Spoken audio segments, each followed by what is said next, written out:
জগন্নাথ বিশ্ববিদ্যালয় কেন্দ্রীয় শিক্ষার্থী সংসদ জকসু নির্বাচনে প্রাথমিক ফলাফলে শীর্ষ ৩টি গুরুত্বপূর্ণ পদে এগিয়ে রয়েছে ছাত্র শিবির সমর্থিত প্যানেল। ৩৯টি কেন্দ্রের মধ্যে এখন পর্যন্ত 4টি কেন্দ্রের আনুষ্ঠানিক ফলাফল ঘোষণা করেছে নির্বাচন কমিশন। বুধবার ৭ জানুয়ারি নির্বাচন কমিশনের দায়িত্বপ্রাপ্ত সদস্য ড আনিসুর রহমান ভূগোল ও পরিবেশ, নৃবিজ্ঞান, লোক প্রশাসন এবং ফার্মেসি এই 4 বিভাগের কেন্দ্রভিত্তিক ফলাফল ঘোষণা করেন।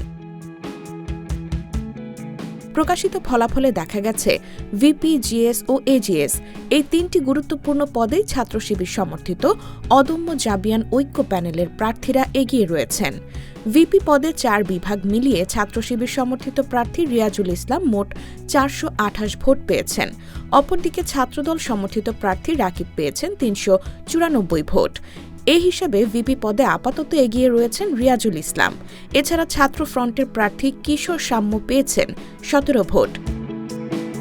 জিএস পদে ছাত্র শিবির সমর্থিত প্রার্থী আব্দুল আলিম আরিফ 4 বিভাগ মিলিয়ে পেয়েছেন মোট 419 ভোট।